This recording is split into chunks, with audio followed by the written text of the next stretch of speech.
Hello दोस्तों। मेरा नाम नेहा है और आज मैं आपको कक्षा 12 विषय गणित अध्याय 1 संबंध एवं फलन के बारे में बताऊंगी।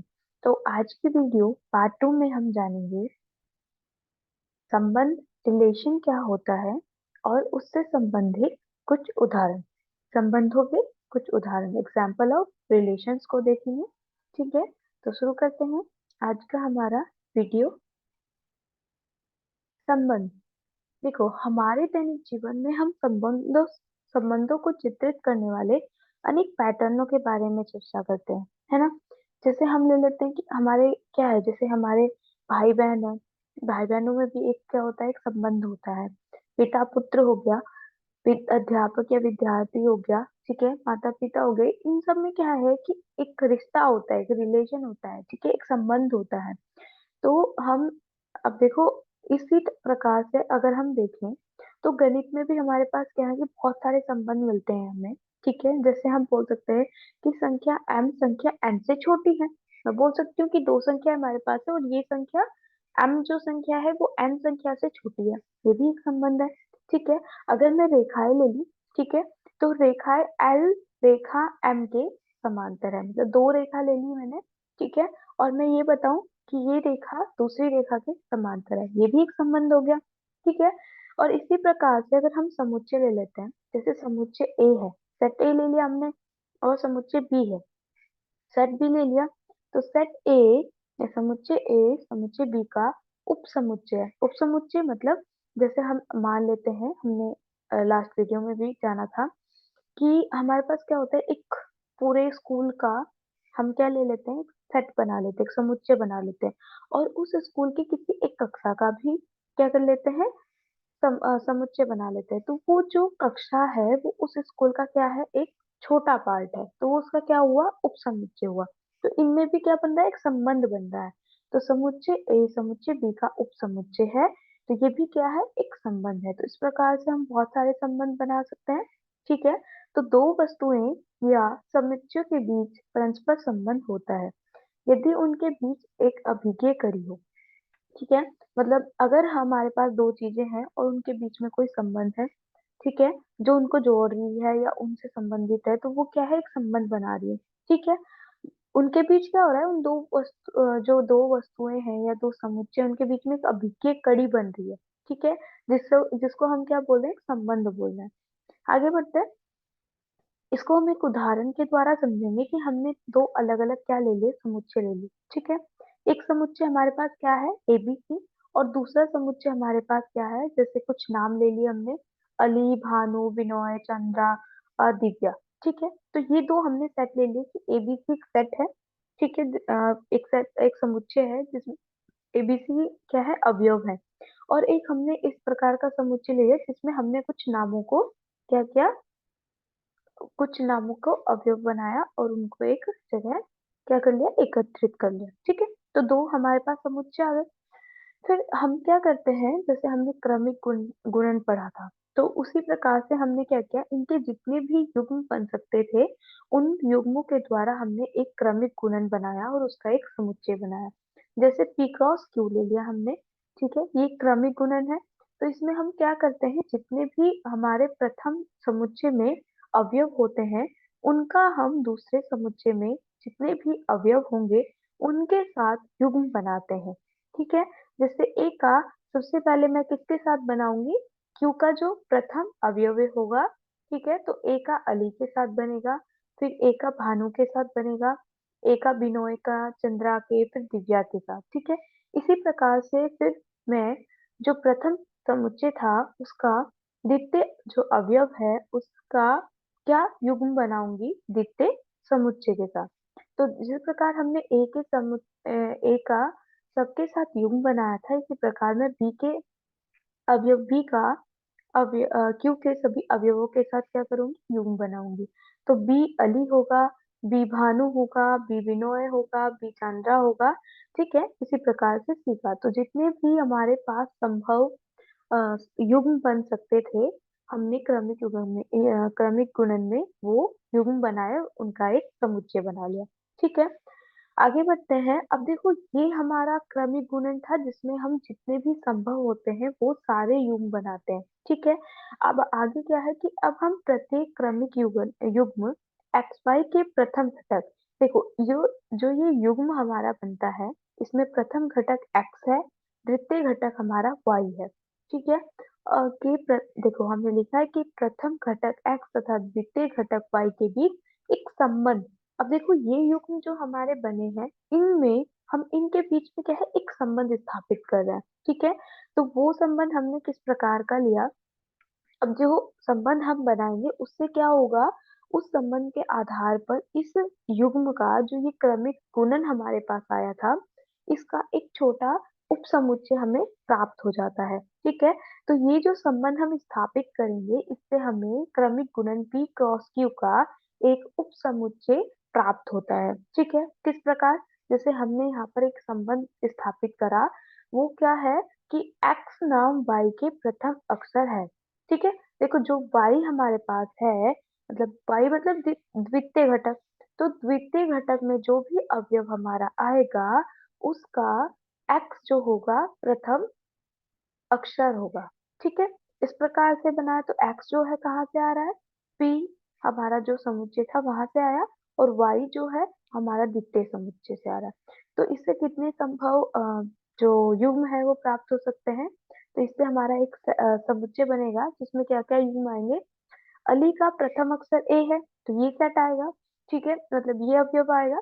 फिर भानु का बी आ रहा है। अब देखो, ए अली है बट भानु का ए नहीं है, प्रथम अक्षर ए नहीं है, तो ये इस समुच्चय में नहीं आएगा।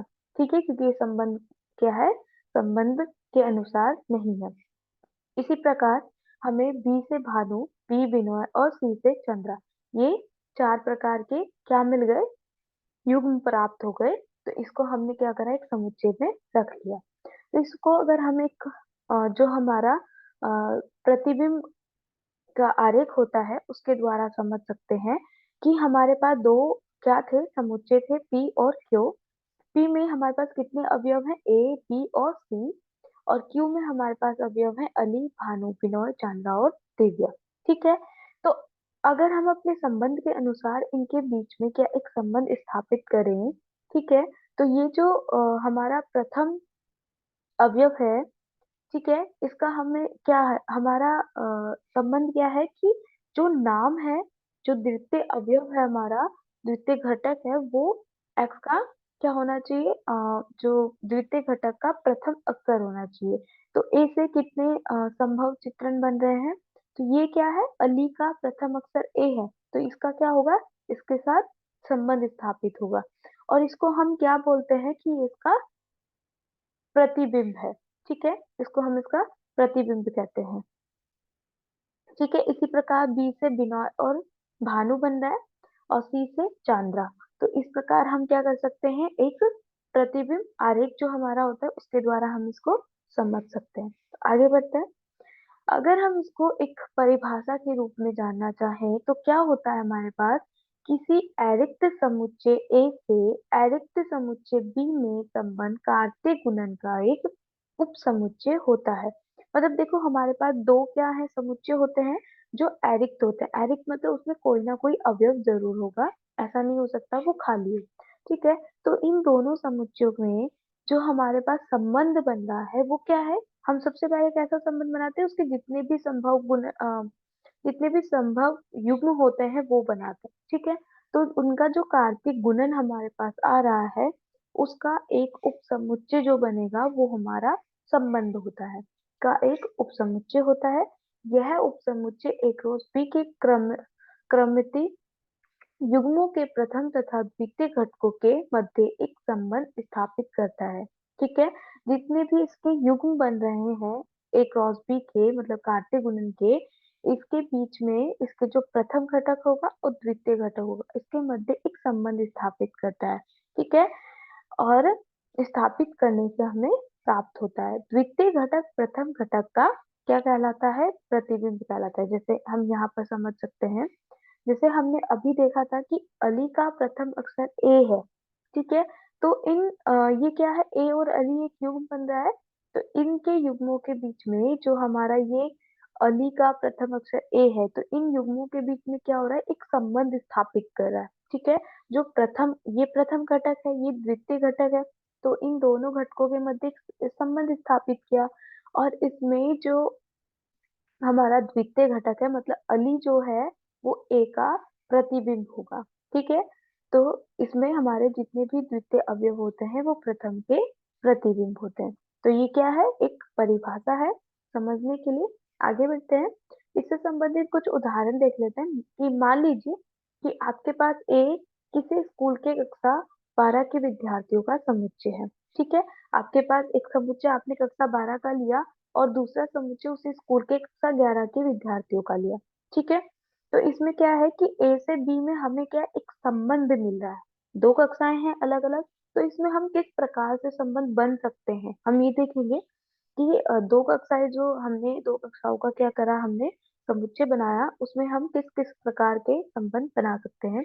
जैसे हम प्रथम संबंध देख सकते हैं, हम इस प्रकार से बना सकते हैं कि ए प्रथम घटक जो ए से आया, बी जो है द्वितीय घटक है जो समुच्चय बी से आया। तो हम क्या बता सकते हैं कि ए जो है वो बी का भाई है, मतलब कक्षा 12 में जो एक विद्यार्थी है ए, वो बी का भाई है। बी मतलब कक्षा 11 में कोई भी हमारे पास क्या है, अवयव है, उस अवयव का क्या है, भाई है। मतलब कोई एक विद्यार्थी है ऐसा, ठीक है, उस विद्यार्थी का भाई है, तो ए बी का भाई है, ये भी एक संबंध बन रहा है। ठीक है, इसी प्रकार ए बी की बहन है, जिस प्रकार ए बी का भाई हो सकता है, इस प्रकार कुछ लड़कियां होंगी वो उसकी बहन हो सकती है। ठीक है, तो इनमें ये भी एक संबंध है। इसी प्रकार हम ऐसे भी एक संबंध बना सकते हैं कि ए की जो आयु है वो बी की आयु से अधिक है। मतलब हम इस प्रकार का संबंध बना रहे हैं कि ए, हम जो दो घटक ले रहे हैं, प्रथम घटक और द्वितीय घटक, उसमें ए की जो आयु है वो द्वितीय की, मतलब बी की आयु से अधिक होनी चाहिए। ठीक है, इस प्रकार से ही हम बना रहे हैं। और दूसरा क्या है, लास्ट के हम इस प्रकार से भी समझ सकते हैं कि पिछली अंतिम परीक्षा में ए द्वारा प्राप्त जो पूर्णांक है वो बी द्वारा प्राप्त पूर्णांकों से कम है। ठीक है, जो कक्षा 12 में कुछ विद्यार्थी हैं, उसमें अंतिम परीक्षा जो होती है उसमें ए द्वारा जो प्राप्त किया गया पूर्णांक थे वो बी कक्षा में जो बी द्वारा जो प्राप्त पूर्णांक है उससे कम है। ये भी एक संबंध है, इस प्रकार से भी हम बना सकते हैं। ठीक है, आगे बढ़ते हैं, एक और उदाहरण ले लेते हैं कि मान लीजिए, ठीक है, आपके पास क्या है, एक समुच्चय है जिसमें एक दो तीन चार क्या है, चार अवयव है। ठीक है, इसी प्रकार हमने भी एक और क्या ले लिया, समुच्चय ले लिया जिसमें एक चार नौ 16, ये क्या है, चार और अवयव है। इनके बीच में हमने एक संबंध स्थापित करा ए से बी के बीच में कि ए, ये एक संबंध है इस प्रकार का कि बी जो है वो ए स्क्वायर के बराबर है। ठीक है, ए की घात 2 के बराबर है। अब देखो इसमें हम कैसे, इससे कितने युग्म बन सकते हैं, जैसे मैं ए का मान 1 रख रही हूँ तो मुझे बी भी 1 मिल रहा है, तो प्रथम तो ये मिल गया। फिर हम 2 रख रहे हैं, तो ए का मान 2 रखने पे हमें 4 मिल रहा है, तो 2 4 बना, फिर 3 रखने पे 9 मिल रहा है, 4 रखने पे 16 मिल रहा है। तो ज्यादा से ज्यादा हमारे पास 4 युग्म प्राप्त हो रहे हैं हमें, जो संबंध के अनुसार है। ठीक है, इसको हम इस प्रकार समझ सकते हैं कि सेट, जो हमारे पास समुच्चय ए है, समुच्चय ए से समुच्चय बी में जो हम संबंध स्थापित कर रहे हैं वो क्या है, 1 से 1। ठीक है, 2 का 4, जो 2 का प्रतिबिंब है वो क्या है, 4 है। 3 का प्रतिबिंब 9 है और 4 का प्रतिबिंब 16 है। ठीक है, तो इस प्रकार से हम क्या कर सकते हैं, एक आरेख द्वारा भी इसको समझ सकते हैं कि प्रतिबिंब आरेख किस प्रकार बनता है। तो आज अगले भाग में हम क्या पढ़ेंगे कि संबंधों के प्रकार क्या होते हैं, मतलब टाइप ऑफ रिलेशन, और उनसे संबंधित कुछ उदाहरण। तो आज का हमारा वीडियो यहीं पर समाप्त होता है। ठीक है, धन्यवाद, थैंक यू।